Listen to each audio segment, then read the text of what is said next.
안녕하세요. 오늘은 정말 중요한 이야기를 나눠보려고 합니다. 2026년, 바로 지금 우리가 사는 이 시대의 돈이라는 녀석에게 무슨 일이 벌어지고 있는지 말이죠. 여러분, 혹시 최근에 물건을 사면서 와, 진짜 비싸졌다? 이런 생각 안 해보셨습니까? 햄버거 세트 하나에 10,000원이 훌쩍 넘고요. 카페 커피 한 잔 가격도 만만치 않습니다. 많은 분들이 물가가 너무 올랐다고 말씀하시는데요. 그런데 경제학적으로 보면 이건 물건값이 오른 게 아닙니다. 우리 손에 쥔 현금의 힘이 약해진 거예요. 은행에 넣어둔 내 돈의 숫자는 그대로인데 그 돈으로 살 수 있는 물건은 점점 줄어들고 있거든요. 이걸 인플레이션이라고 부릅니다. 쉽게 말하면 돈의 가치가 물처럼 새나가는 겁니다. 돈의 가치가 물처럼 새나가는 시대, 우리는 어떻게 내 소중한 자산을 지켜야 할까요? 오늘 그 해답 중 하나인 비트코인에 대해 아주 쉽게 풀어드리겠습니다. 끝까지 들어주시면 여러분의 지갑을 지키는 방법을 확실하게 알게 되실 겁니다. 지금 중장년층 분이 젊으셨을 때를 한번 떠올려 보세요. 라면 한 봉지가 얼마였습니까? 100원이요? 200원이요? 그땐 100원짜리 동전 하나면 라면도 사고 껌도 샀던 시절이었죠. 그런데 지금은 어떻습니까? 편의점 가면 라면 한 봉지에 1,500원도 넘어요. 심지어 2,000원 가까이 하는 것도 있습니다. 이게 뭘 의미하는 걸까요? 라면이 귀해진 게 아니라 우리 손에 쥔 돈의 가치가 떨어진 겁니다. 나라에서 필요할 때마다 돈을 계속 찍어내거든요. 그럼 시장에 돈이 넘쳐나게 되고 넘쳐나는 돈은 힘을 잃게 되는 거죠. 마치 물이 너무 많으면 가치가 없어지는 것처럼 말입니다. 그래서 우리 부모님 세대는 금을 사셨어요. 금은 아무리 세월이 흘러도 가치가 변하지 않으니까요. 땅속에 묻힌 금의 양은 정해져 있잖아요. 나라에서 마음대로 금을 만들어낼 수는 없는 거죠. 그런데 여러분, 이제는 금만으로는 부족합니다. 왜냐하면 세상이 디지털로 바뀌고 있거든요. 은행도 인터넷으로 가고, 장도 인터넷으로 보고, 심지어 병원 진료도 화상으로 보는 시대 아닙니까? 그럼 돈도 디지털로 바뀌는 게 당연한 흐름입니다. 바로 그 디지털 돈의 대표 주자가 비트코인입니다. 많은 분들이 비트코인을 투기라고 생각하십니다. 도박 아니냐, 위험하지 않냐, 그런 말씀들 하시거든요. 그런데 여러분, 2026년 현재 상황을 보면 얘기가 완전히 달라졌습니다. 지금부터 제가 여러분께 세 가지 중요한 징후를 말씀드리겠습니다. 이 세 가지만 알아두셔도 여러분은 코인 시장을 이해하는 상위 10%에 드실 겁니다. 자, 그럼 첫 번째 징후부터 살펴볼까요? 첫 번째 징후입니다. 바로 각국 정부가 비트코인을 국가 자산으로 비축하기 시작했다는 겁니다. 코인하면 아직도 위험한 거 아니야? 도박 아니야? 이렇게 묻는 분들이 많은데요. 그런데 2026년 지금은 상황이 180도 달라졌습니다. 금을 생각해 보세요. 전쟁이 나거나 경제가 흔들릴 때를 대비해 나라마다 금고에 금을 쌓아두죠. 우리나라 한국은행도 금을 가지고 있고요. 미국 정부도 엄청난 양의 금을 보관하고 있습니다. 그런데 지금 미국을 비롯한 여러 국가가 그 금고에 비트코인을 함께 채우고 있어요. 왜일까요? 비트코인은 전 세계 딱 2,100만 개만 나오도록 설계되었습니다. 이게 무슨 뜻이냐면요. 어느 나라 대통령도 마음대로 더 찍어낼 수 없다는 겁니다. 희소성이 보장된 디지털 금인 셈이죠. 금은 땅속에서 캐내는데 한계가 있고 비트코인은 컴퓨터 프로그램으로 개수가 정해져 있습니다. 미국뿐만이 아닙니다. 엘살바도르라는 중남미 나라는 아예 비트코인을 나라 돈으로 쓰고 있어요. 중동의 부자 나라들도 비트코인을 사들이고 있고요. 왜 그럴까요? 간단합니다. 미국이 달러를 계속 찍어내면 달러 가치가 떨어지잖아요. 그럼 다른 나라들은 피해를 보게 되는 거죠. 달러는 미국 정부가 필요하면 인쇄기를 돌려서 얼마든지 만들어낼 수 있거든요. 실제로 코로나 때 미국은 엄청난 양의 달러를 찍어냈습니다. 그 결과 전 세계적으로 인플레이션이 심해졌어요. 그래서 다른 나라들이 달러 대신 비트코인을 사는 겁니다. 비트코인은 아무도 마음대로 만들 수 없으니까요. 국가가 비트코인을 산다는 것은 이제 이것이 도박이 아니라 검증된 자산이 되었다는 가장 확실한 증거입니다. 여러분 생각해 보세요. 나라가 사들이는 물건이 위험한 도박일까요? 아니죠. 나라는 국민 세금으로 움직이는데 도박에 세금을 쓸 리가 없잖아요. 이게 첫 번째 징후입니다. 자, 그럼 두 번째 징후로 넘어가겠습니다. 바로 우리가 매일 쓰는 일반 은행에서 코인을 취급하기 시작했다는 점입니다. 불과 몇 년 전만 해도 코인을 사려면 이름도 생소한 거래소에 가입해야 했습니다. 업비트, 빗썸 이런 곳들 말이죠. 그것도 복잡한 인증 절차를 거쳐야 했고요. 그러다 보니 사기도 많았고 해킹도 많았습니다. 실제로 몇 년 전에 코인 거래소가 해킹당해서 수백억 원이 사라진 사건도 있었거든요. 그래서 많은 분들이 겁을 먹으셨죠. 저도 이해합니다. 평생 은행만 다니셨는데 갑자기 이상한 앱 깔라고 하면 무섭잖아요. 그런데 이제는 다릅니다. 2026년 경제 성장 전략에 따라 비트코인 ETF 출시가 가시화되고 있어요. 이게 뭘 의미할까요? 비트코인이 이제 정식 금융 상품이 되었다는 겁니다. 주식이나 펀드처럼 말이죠. 실제로 2026년부터는 은행과 연결된 거래소 앱에서 비트코인 적금도 나왔습니다. 매달 10만 원씩 넣으면 1년 뒤에 비트코인으로 받는 시기예요. 은행이 이런 상품을 만들었다는 건 정부가 허락했다는 뜻이고, 정부가 허락했다는 건 안전하다는 뜻입니다. 여기서 중요한 포인트가 하나 더 있습니다.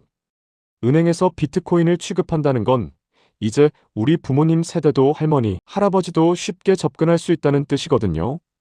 복잡한 거래소 가입할 필요 없이 평소에 쓰던 은행 앱에서 클릭 몇 번이면 끝입니다. 심지어 퇴직연금의 일부를 코인으로 굴릴 수 있게 되었어요. 예전에는 상상도 못했던 일입니다. 퇴직연금은 노후 자금이잖아요. 그런 중요한 돈을 코인으로 굴린다는 건 그만큼 안전하다고 인정받았다는 증거입니다. 이게 두 번째 징후입니다. 세 번째 징후는 가장 중요합니다. 바로 우리 주변의 평범한 사람들이 코인을 포트폴리오의 일부로 받아들였다는 사실입니다. 포트폴리오라는 건 쉽게 말하면 자산 구성이에요. 내가 가진 돈을 어떻게 나눠서 관리하느냐 하는 거죠. 예전에는 젊은 사람들만 하는 일확천금의 수단이었다면 지금은 직장인, 주부, 은퇴하신 분들까지 자산 관리의 한 방법으로 코인을 선택합니다. 예를 들어 한 50대 직장인이 있는데요. 이 친구가 최근에 비트코인 계좌를 만들었어요. 월급의 10%를 매달 비트코인으로 사고 있습니다. 왜 그럴까요? 은행 이자만으로는 물가 상승률을 따라잡을 수 없다는 것을 깨달았기 때문입니다. 지금 은행 이자가 얼마나 됩니까? 1년에 3% 정도밖에 안 돼요. 그런데 물가는 매년 5%씩 오르거든요. 그럼 은행에 돈 넣어두면 오히려 손해라는 거죠. 또 다른 사례를 하나 말씀드릴게요. 40대 평범한 주부분이 계신데요. 이분은 아이 교육비를 모으기 위해 비트코인을 시작했습니다. 매달 20만 원씩 3년 동안 모았더니 지금 원금의 2배가 되었다고 해요.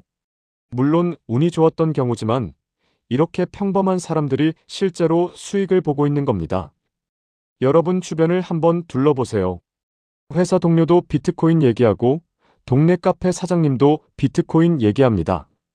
다들 친구들 모임에 가면 열에 8분 비트코인 계좌가 있다고 해요. 이게 바로 대중화입니다. 사람들이 왜 이렇게 비트코인에 관심을 갖게 되었을까요? 주식은 너무 복잡하고요. 부동산은 목돈이 너무 많이 듭니다. 서울에 아파트 하나 사려면 몇 억이 필요하잖아요. 젊은 사람들은 엄두도 못 내는 금액입니다. 반면 비트코인은 단돈 10,000원으로도 시작할 수 있어요. 그리고 전 세계 어디서나 가치를 인정받습니다. 한국에서 산 비트코인을 미국에서 팔 수 있고 일본에서도 팔 수 있어요. 국경이 없는 돈인 거죠. 이런 편리함과 가치 저장 수단으로서의 매력이 대중화를 이끌고 있습니다. 이게 세 번째 징후입니다. 자, 그럼 이 세 가지 징후가 우리에게 뭘 말해주는 걸까요? 바로 코인 시장이 이제 도박판에서 정식 투자 시장으로 바뀌었다는 겁니다. 정부도 인정하고 은행도 취급하고 일반인도 참여하는 시장이 된 거죠. 이건 아주 큰 변화입니다. 손 놓고 있을 때가 아니에요. 그렇다면 우리는 어떻게 투자해야 할까요? 지금 당장 전 재산을 비트코인에 넣어야 할까요? 절대 아닙니다. 여러분, 투자에서 가장 중요한 건 뭡니까? 안정입니다. 내가 가진 걸 지키는 겁니다. 대박 나서 부자 되는 것보다 지금 가진 돈을 잃지 않는 게 더 중요하거든요. 그래서 전문가들은 이렇게 말합니다. 초보자를 위한 4가지 원칙을 꼭 기억하라고요. 첫 번째 원칙, 전 재산이 아니라 일부만 투자하세요. 전체 자산의 5% 내외로 시작하는 겁니다. 예를 들어 여러분이 2천만 원을 가지고 계시다면 100만 원 정도만 비트코인으로 바꾸는 거예요. 이 정도면 설령 비트코인이 떨어져도 큰 타격은 없습니다. 생활에 지장이 없어야 해요. 그래야 가격이 흔들려도 평정심을 유지할 수 있거든요. 투자의 첫 번째 원칙은 잃어도 되는 돈으로 하라는 겁니다. 생활비나 급하게 쓸 돈을 투자하면 절대 안 됩니다. 두 번째 원칙, 비트코인과 이더리움만 투자하세요. 세상에는 수천 가지 코인이 있어요. 도지코인, 리플, 에이다 뭐 이런 것들 말이죠. 그런데 여러분은 비트코인과 이더리움만 기억하시면 됩니다. 이 둘이 가장 크고 가장 안전한 코인이거든요. 이름도 모르는 잡다한 코인에 현혹되지 마세요. 무슨 개 코인, 고양이 코인 이런 거 있잖아요. 그런 거 절대 손대지 마세요. 하루아침에 가치가 제로가 될 수 있습니다. 실제로 작년에 어떤 코인은 하루 만에 90%가 떨어졌어요. 가장 크고 안전한 대표 코인부터 시작하는 게 정석입니다. 세 번째 원칙, 직접 투자하세요. 이게 정말 중요합니다. 절대로 다른 사람한테 돈을 맡기지 마세요. 대신 투자해주겠다. 무조건 몇 배 벌게 해준다. 나만 아는 정보가 있다. 이런 말하는 사람들 100% 사기입니다. 속지 마세요. 어떤 60대 분이 작년에 사기를 당했어요. 누가 찾아와서 코인 투자 대행해준다고 했대요. 3천만 원을 맡겼는데 그 사람이 연락이 끊겼습니다. 경찰에 신고했지만 돈은 못 찾았어요. 정말 안타까운 일이죠. 반드시 본인의 은행 앱이나 정식 거래소를 통해 직접 거래하세요. 그리고 비밀번호는 절대 누구한테도 알려주지 마세요. 자식한테도 안 됩니다. 비밀번호만 있으면 누구든 여러분 돈을 가져갈 수 있거든요. 종이나 다른 곳에 적어서 안전한 곳에 보관하시고요. 절대 잃어버리면 안 됩니다. 비밀번호를 잃어버리면 평생 그 돈을 못 찾아요. 네 번째 원칙, 장기적으로 보세요. 오늘 사서 내일 팔 생각은 버리세요. 비트코인은 단기 투자가 아닙니다. 하루에도 가격이 10%씩 오르락내리락 해요. 그걸 보면서 일희일비하면 스트레스만 받습니다. 세상의 변화에 올라탄다는 마음으로 1년, 3년을 내다보고 묻어두는 투자가 승리합니다. 실제로 비트코인을 5년 전에 산 사람들은 지금 평균 10배 이상 수익을 봤어요. 물론 중간에 반토막 난 적도 있었습니다. 그때 참지 못하고 판 사람들은 손해를 봤죠. 하지만 참고 기다린 사람들은 지금 웃고 있습니다. 인내심을 가지고 기다리는 사람이 결국 이기는 겁니다. 자, 그럼 구체적으로 어떻게 시작해야 할까요? 먼저 여러분이 쓰시는 은행 앱을 여세요. 그리고 메뉴에서 비트코인이나 가상자산이라는 항목을 찾아보세요. 요즘은 대부분 은행 앱에 다 있습니다. 거기서 본인 인증을 하고 계좌를 만들면 끝입니다. 처음엔 어려워 보일 수 있어요. 그럴 땐 주변에 도움을 청하세요. 자녀분들에게 혹은 친구분들에게 비트코인 계좌 만드는 법 좀 가르쳐 달라고 물어보세요. 창피한 게 아니라 배우려는 겁니다. 새로운 걸 배우는 건 나이와 상관없이 누구나 할 수 있는 일입니다. 계좌를 만들었으면 소액으로 시작하세요. 10만 원, 20만 원 정도로요. 그리고 그냥 놔두세요. 매일 가격 보면서 오르락내리락 하는 거 신경 쓰지 마시고요. 1년에 한 번 정도만 확인하세요. 비트코인은 단기가 아니라 장기 투자니까요. 여기서 한 가지 더 알려드릴 게 있습니다. 비트코인 말고 이더리움이라는 코인도 있다고 말씀드렸죠. 이더리움은 비트코인 다음으로 큰 코인인데요. 좀 더 다양한 기능이 있습니다. 스마트 계약이라는 걸 할 수 있어요. 쉽게 말하면 계약을 자동으로 실행하는 겁니다. 예를 들어 보험료를 자동으로 내고 사고가 나면 자동으로 보험금을 받는 식이죠. 이런 기능 때문에 많은 기업들이 이더리움을 연구하고 있습니다. 그래서 전문가들은 비트코인과 이더리움을 반반씩 가지라고 조언해요. 비트코인 50만 원, 이더리움 50만 원 이런 식으로요. 자, 그럼 2026년 앞으로 코인 시장은 어떻게 될까요? 물론 이건 예상일 뿐이고 확실한 건 아닙니다. 하지만 여러 전문가들의 의견을 종합하면 이렇습니다. 올해 안에 비트코인 가격이 지금보다 2배에서 3배 정도 오를 가능성이 있습니다. 왜냐하면 더 많은 나라가 비트코인을 사들일 거고, 더 많은 은행이 비트코인 상품을 만들 거고, 더 많은 사람이 비트코인을 살 거거든요. 수요는 늘어나는데 공급은 한정되어 있으니 가격이 오를 수밖에 없습니다. 이건 경제학의 기본 원리예요. 수요와 공급의 법칙이죠. 하지만 중간에 크게 떨어지는 구간도 있을 겁니다. 작년에도 비트코인이 반토막 난 적이 있거든요. 예를 들어 어떤 사람이 7천만 원을 구입했는데 3,500만 원까지 떨어졌어요. 그때 많은 사람이 패닉에 빠져서 팔았습니다.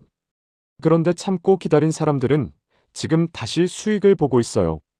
그러니까 중간에 떨어져도 당황하지 마시고 기다리세요. 여러분, 우리 인생도 그랬잖아요. 평탄하지만은 않았습니다. 오르막도 있었고 내리막도 있었죠.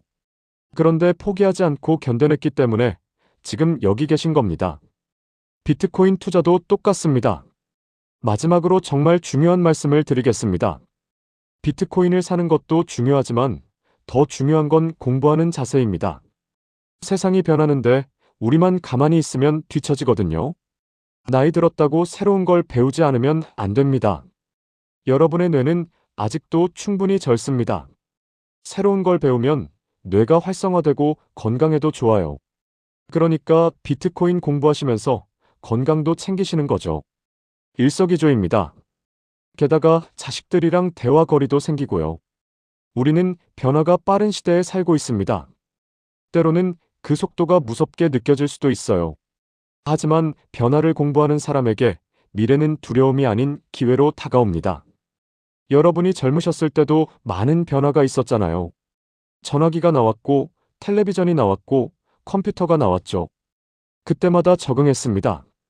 비트코인도 똑같아요. 새로운 기술일 뿐이지 괴물이 아닙니다. 처음엔 어렵고 낯설 수 있지만 하나씩 배워가면 됩니다. 중요한 건 포기하지 않는 마음입니다. 오늘 이 이야기가 여러분의 경제적 시야를 조금이라도 넓혀드렸기를 바랍니다. 비트코인을 사느냐 마느냐보다 더 중요한 것은 세상이 어떻게 변하고 있는지 관심을 가지는 그 마음입니다. 공부하는 사람의 자산은 쉽게 무너지지 않습니다. 정리를 한번 해볼까요? 오늘 제가 말씀드린 3가지 징후 기억하시죠?